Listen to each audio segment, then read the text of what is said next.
को नमस्कार।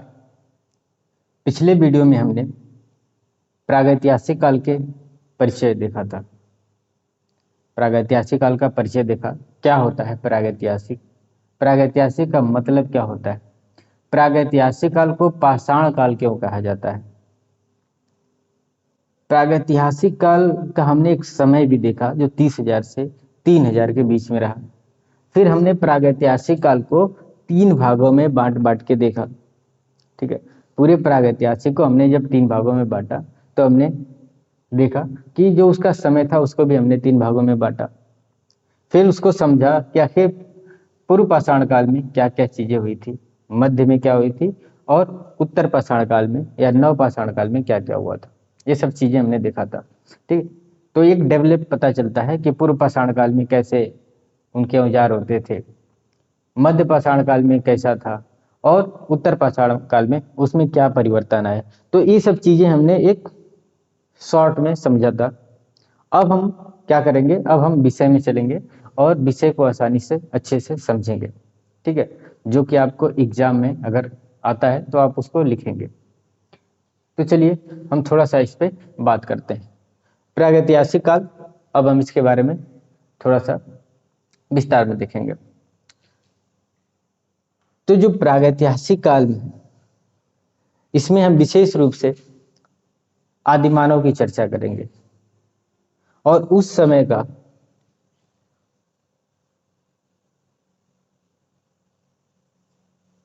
आज से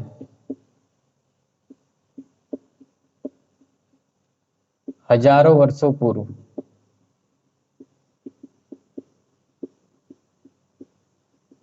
का जो मानव था, जानवरों के सदृश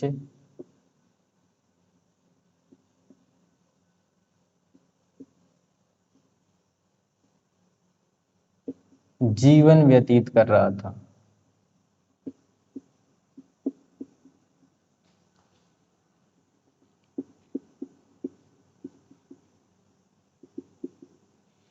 ठीक है, वो जानवरों के सदृश जीवन व्यतीत कर रहा था और जंगलों में ही रहता था। ठीक, जंगलों में ही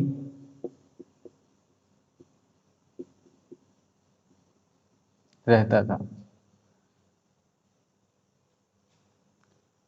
पहाड़ों की कंदराओं में,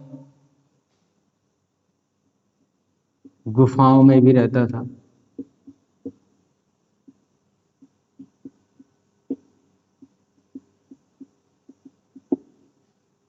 ठीक है, तो हमने बताया कि वो जानवरों के सदृश जीवन व्यतीत कर रहा था और इन जानवरों से सुरक्षा के लिए उसने हथियार भी बनाए।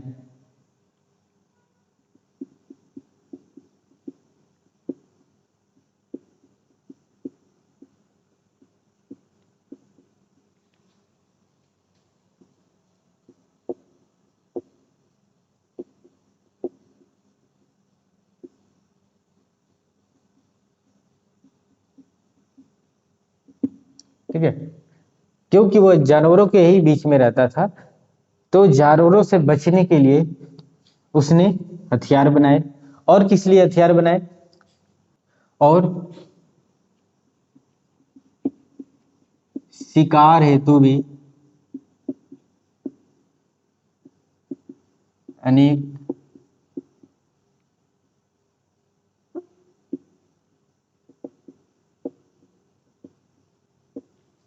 हथियार बनाए।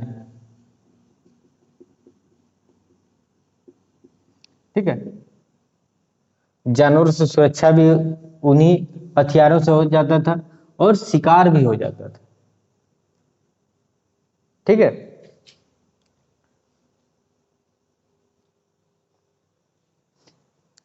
आदिमानव के पास अपनी कोई भाषा नहीं थी जिसके माध्यम से वो अपनी बातों को दूसरे तक पहुंचा पाए। तो इसके लिए उसने एक नए माध्यम का प्रयोग किया जिससे हम कहते हैं चित्र। ठीक है, आदिमानव ने पत्थरों की दीवारों पर बहुत सारे चित्र बनाए और उन चित्रों को ही देखकर हम उनके बारे में कल्पना करते हैं। ठीक है, तो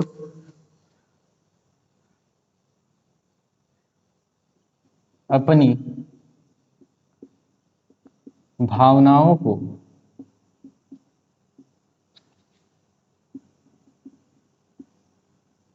व्यक्त करने के लिए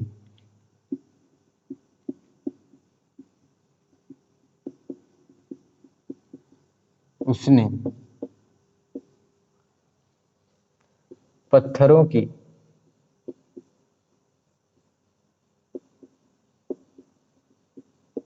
दीवारों पर अनेक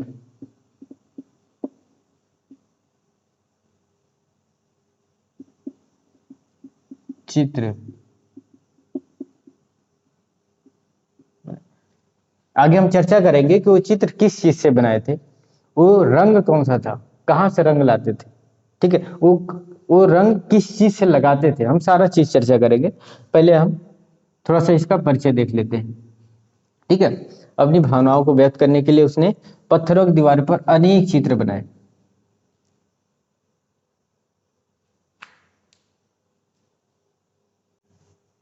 चित्रों में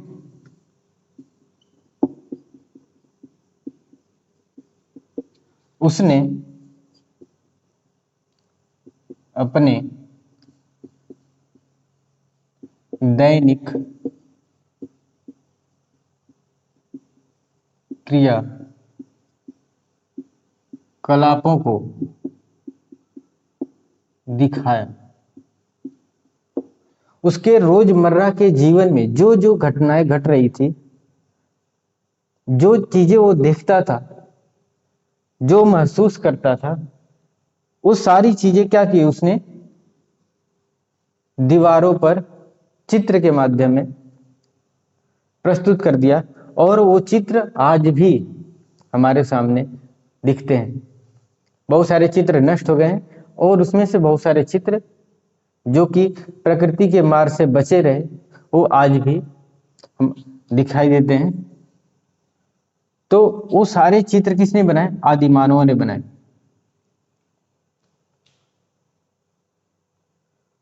ठीक है,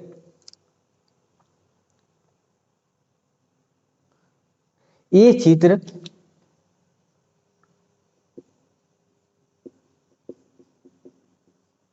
भारत के अनेक प्रदेशों में आसानी से मिल जाते हैं।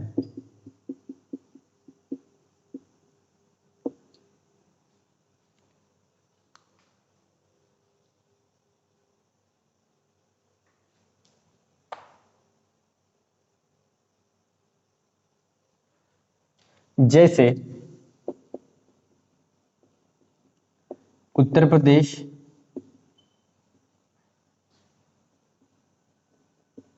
मध्य प्रदेश,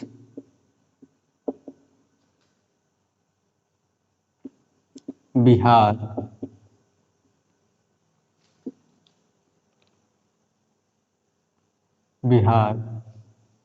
झारखंड,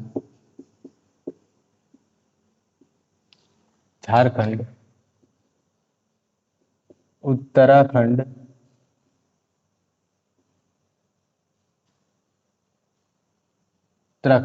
और दक्षिण भारत के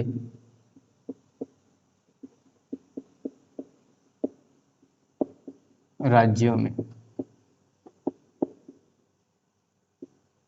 ठीक है, उत्तर प्रदेश, मध्य प्रदेश, बिहार, झारखंड, उत्तराखंड, राजस्थान, ऐसे ऐसे कई कई प्रदेशों में हम प्रागैतिहासिक काल के ये अवशेष आसानी से हमें दिख जाते हैं। ठीक है, तो आगे हम देखेंगे उन चित्रों को, कौन से प्रदेश में कौन सा चित्र मिला है। और इन चित्रों के अलावा यहाँ पे और भी अवशेष मिलते हैं। ठीक है, अब हम बात करेंगे कि प्रागैतिहासिक काल का मनुष्य जो ये जो चित्र बना रहा था, आखिर उसका उद्देश्य क्या था। ठीक है, तो हम अब उनके उद्देश्य देखते हैं कि उनका उद्देश्य क्या था चित्र बनाने के पीछे। तो पाषाण युग के मनुष्यों ने अपने चारों ओर के वातावरण की स्मृति को बनाए रखने के लिए तथा अपनी विजय की भावना को व्यक्त करने हेतु भी अनेक चित्र बनाए। ठीक है, अपनी स्मृतियों को बचाए रखने के लिए और अपनी विजय की भावना, जब वो शिकार पे विजय प्राप्त कर लेता था तो उस भावना को व्यक्त करने के लिए भी वो चित्रों का निर्माण करता था। ये आदिमानव अपने अमूर्त भावनाओं को मूर्त रूप प्रदान करने हेतु भी चित्र बनाए। ये जो प्रवृत्ति उनकी एक जादू टोना आदि के कारण भी इनके अंदर आती थी। ठीक है, ये जादू टोना में भी विश्वास रखते थे। आदिमानव का मानना था कि यदि हम किसी जानवर का चित्र बनाकर अगर हम शिकार करने जाएं तो वो जानवर आसानी से हमें मिल जाता है। ठीक है, यानी कि कहने का मतलब है कि वो जादू टोना में भी विश्वास रखते थे। ठीक है, आदिमानव जो थे जादू टोना में भी विश्वास रखते थे, तो ये सब कारणों से भी वो चित्र बनाते थे। ठीक है, अब हम बात करेंगे कि वो जो प्रागैतिहासिक काल के मानव या आदिमानव जो चित्र बनाते थे उन चित्रों का विषय क्या था। ठीक है, वो किस विषय पे चित्र बनाते थे, चलिए हम देखते हैं।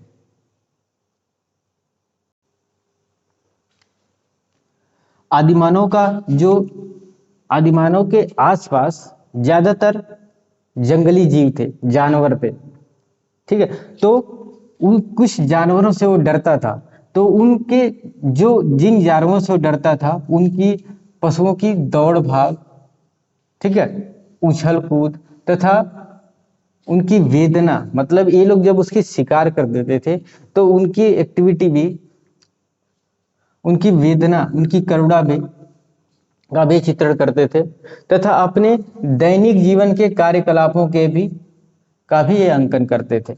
ठीक है, जैसे अगर हम बात करें इन पशुओं में तो बहुत सारे पशु थे, जैसे सारस, बारहसिंघा, महिष, गैंडा, हाथी, घोड़ा, खरगोश, सूअर, जैसे बहुत सारे पशु। और इनके दैनिक जीवन के कार्यकलाप में बहुत सारे विषय, जैसे कि शहद एकत्र करते हुए, ठीक है, पशुओं को खदेड़ते हुए, शिकार करते हुए, ठीक है, ऐसे बहुत सारे विषयों पे ये चित्र बनाते थे। तो ये सब क्या थे, इनके चित्रों के विषय थे। मिलते हैं अगले वीडियो में, धन्यवाद।